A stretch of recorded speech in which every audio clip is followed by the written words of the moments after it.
Gente, vamos lá então, nossa terceira aula de Direito Constitucional 2, né? Estamos aprendendo ainda a fazer essas aulas, né? Aprendendo a gravar, até nós chegarmos em um ponto de equilíbrio entre o tempo de aula, né? Quero muito feedback de vocês depois em relação a isso, se é muito longa, se é muito curta, se eu falo muito rápido, falo devagar, né? Isso é uma ajuda que eu quero de vocês para que eu possa melhorar, né? Vamos lá. Nós falamos na primeira aula sobre as origens do controle de constitucionalidade, certo? Falamos na segunda aula sobre como que acontece o controle de constitucionalidade, né? Acontece o quê? Quando eu bato na porta lá do Poder Judiciário, certo? E aí falamos sobre controle concentrado de constitucionalidade e controle difuso de constitucionalidade. E citamos algumas diferenças, né? Via direta do concentrado, vai direto lá para o STF, via indireta do difuso, porque tem que ser através de um caso concreto, de uma briga, né? Lá no controle concentrado, papel contra papel.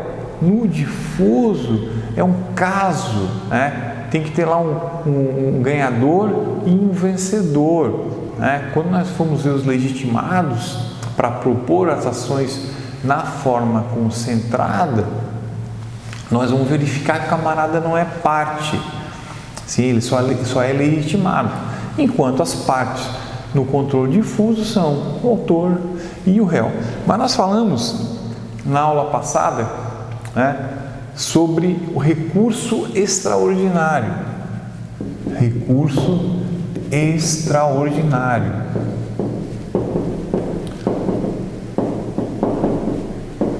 Vocês vão estudar tudo de recursos lá em Direito Processual Civil 5. Hoje a nossa professora Ana Mello, que é a titular dessa disciplina aqui na FUCAP, certo? O recurso extraordinário está previsto lá no artigo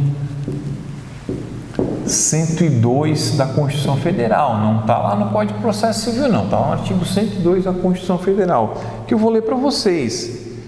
Compete ao Supremo Tribunal Federal, principalmente, a guarda da Constituição, cabendo-lhe, no inciso 3º, julgar, mediante recurso extraordinário, as causas decididas em única ou última instância, quando a decisão recorrida, letra B, declarar a inconstitucionalidade de tratado ou lei federal, ou, letra C, julgar válido lei ou ato federal, o ato de governo local contestado em face da Constituição. Ou seja, no controle difuso, né, vamos lembrar como é que inicia?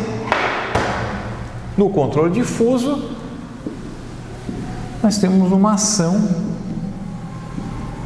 protocolada lá na comarca, numa vara civil ou numa vara da fazenda, certo? Vara civil, comarca, né? Pode ser também vara federal, jurisdição federal. Vamos pegar o exemplo aqui, ação, vara civil numa comarca, autor e réu, né?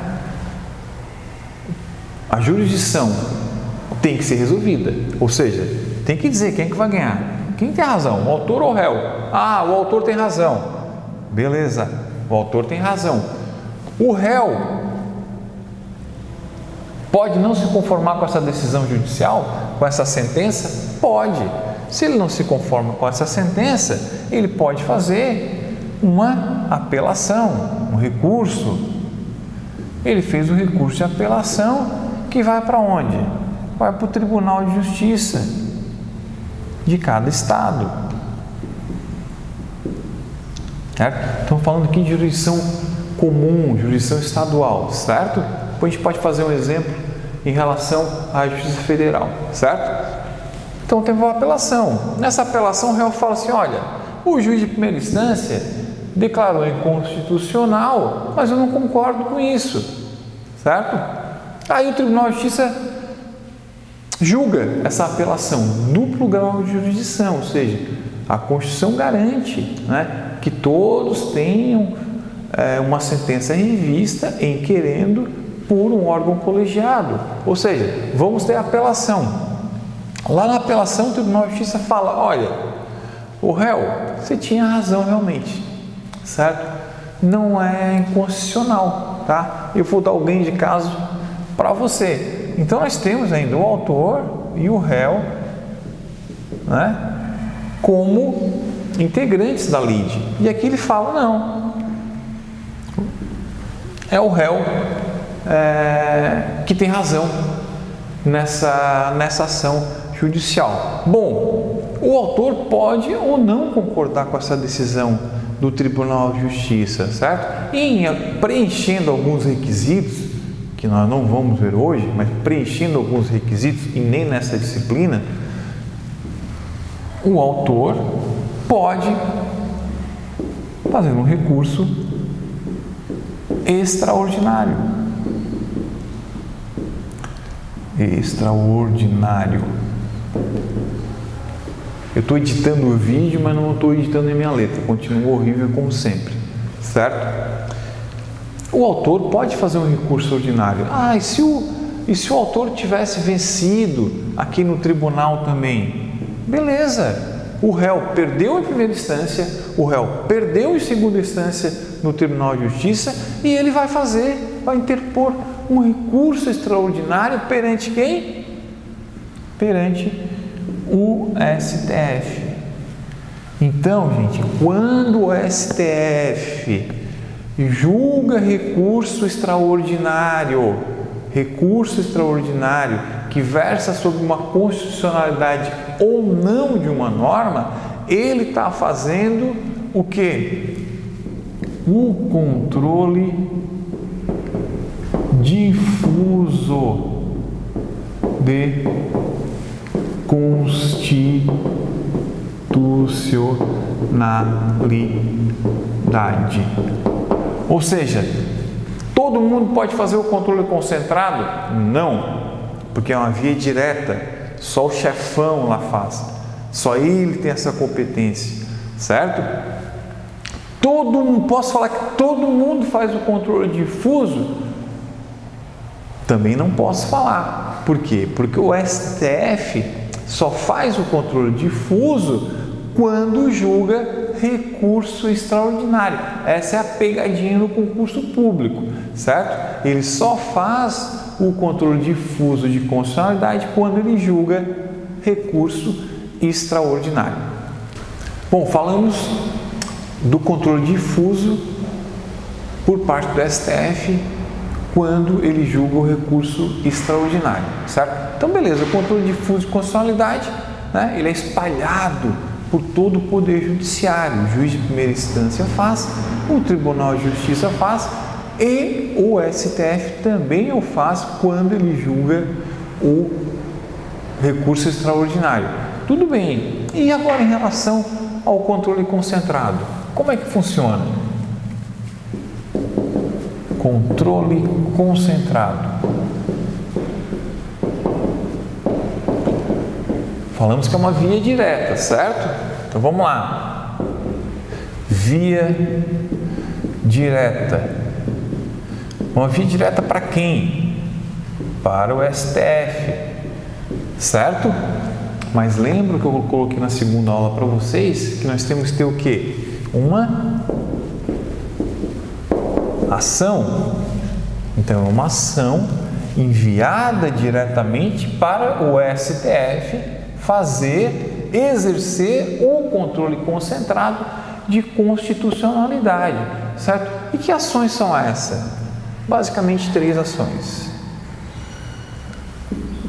que vocês escutam todos os dias na Rede Globo, na Bandeirantes, na Record, seja qualquer programa jornalístico que vocês vejam nos últimos 4, 5, 10 anos, fala sobre ação direta de inconstitucionalidade. O Supremo está julgando hoje a DI 6363, proposta pelo partido Rede Sustentabilidade, dizendo que as regras trabalhistas não podem ser flexibilizadas da forma que foram.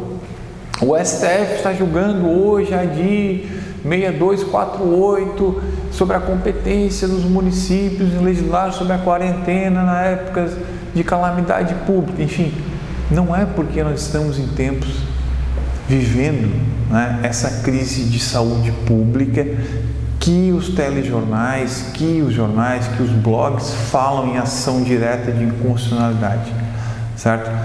Se fala nisso todos os dias, porque há uma atuação intensa do Supremo Tribunal Federal, certo? Em fazer esse controle, em verificar a constitucionalidade de todo o regramento jurídico brasileiro, que é muito intenso.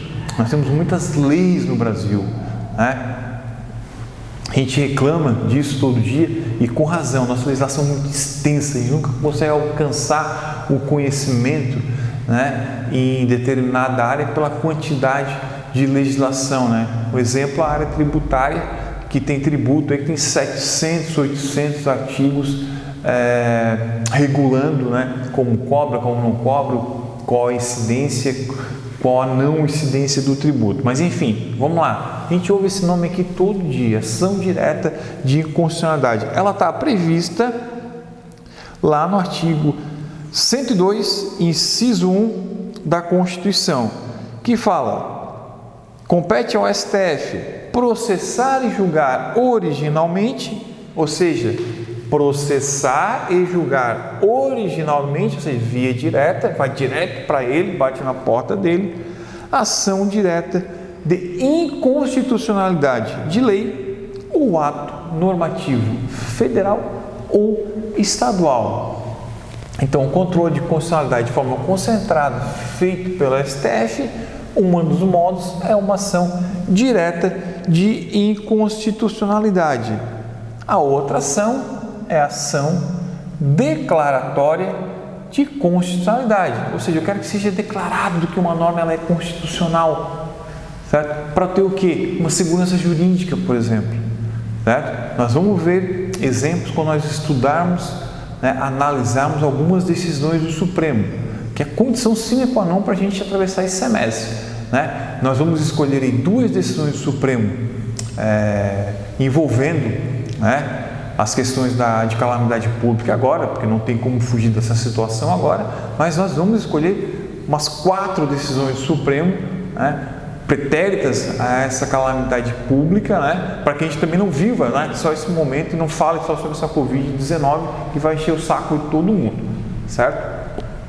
Então, a STF julga ação direta de inconstitucionalidade, ação declaratória de constitucionalidade e também julga, lá previsto no parágrafo 1º do artigo 102, ação de descumprimento de preceito fundamental, ADPF, ação de descumprimento de preceito fundamental. Então, ação direta de constitucionalidade, artigo 102, inciso 1, deixa eu confirmar aqui, 102, inciso 1, letra A.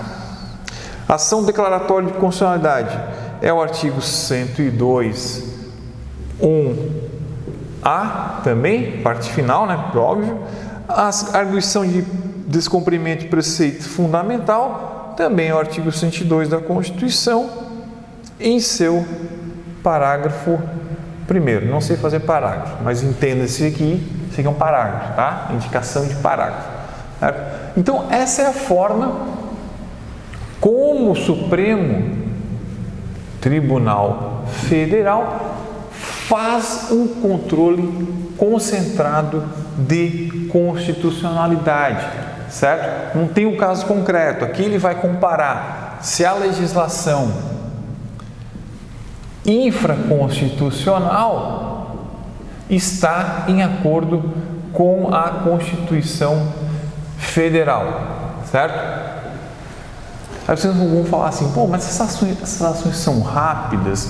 Gente, o Supremo ainda, né, em alguns casos, chega a levar 10 anos para sentenciar, né, declarar, né, se um dispositivo ele é constitucional ou inconstitucional, certo? várias ações que não foram julgadas no Supremo, que estão lá há 10 anos, certo?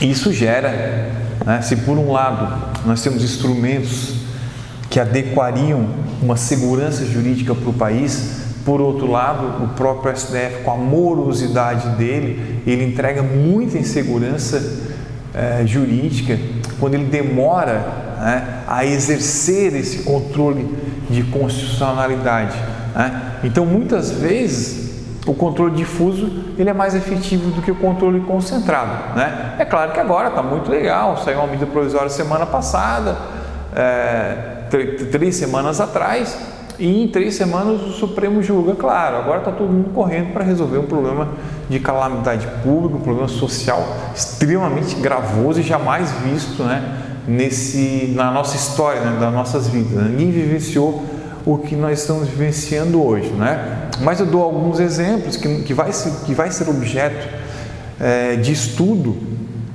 que eu vou passar para vocês no material de apoio logo em seguida, aí na próxima semana. Por exemplo, uma questão envolvendo lá a greve dos caminhoneiros, certo? Lá na greve dos caminhoneiros, né, o presidente à época, Michel Temer, né, não lembro agora se foi por decreto, me foge um pouco a memória agora, mas ele falou o seguinte: calma, caminhoneiro, voltem tudo para o trabalho. Realmente o frete é muito baixo, vamos fazer uma tabela do frete, vamos tabelar o frete. Todo mundo vai ter que pagar pelo tipo de caminhão, pela quantidade de carga, e tudo vai receber uma remuneração justa. E aí o que aconteceu? O frete, que eram R$2.000, determinada rota, passou para R$3.000 ou para R$4.000, ou seja, teve realmente um aumento bem substancial, certo? O que aconteceu? A Federação das Transportadoras entrou com uma ação lá no STF, dizendo: olha, STF, a lei que instituiu o tabelamento do frete, ela é inconstitucional, fere a livre iniciativa, deixa as partes acordarem quanto que vai custar essa história aí, certo? A greve dos caminhoneiros já faz um bocado de tempo, certo? Até hoje o STF não julgou ainda e não declarou se a tabela do frete ela é constitucional ou inconstitucional. Provavelmente, né, transporte de carga é uma coisa que acontece uma vez ou outra, né? Não todo segundo ou não cada 10º segundo tem um caminhão passando na nossa frente na BR carregando alguma coisa do ponto A para o ponto B, ou seja, extremamente importante, mas que o STF não se move com uma agilidade mínima que um controle concentrado de constitucionalidade requer. Gente, obrigado, vamos em frente, vamos manter essa força aí, certo? E vamos nos comunicando pelo Unimestre, vamos nos comunicando pelo nosso grupo de WhatsApp. Eu sei que está todo mundo cansado, está todo mundo chateado com essa história, ninguém aguenta mais, quarentena, coronavírus, aula online, aula gravada, mas nós vamos ter que manter a força aí, pelo menos até o dia 31 de maio, certo? Quem sabe em junho a gente consegue aí se abraçar todo mundo de novo, tá bom? Beijão para todo mundo.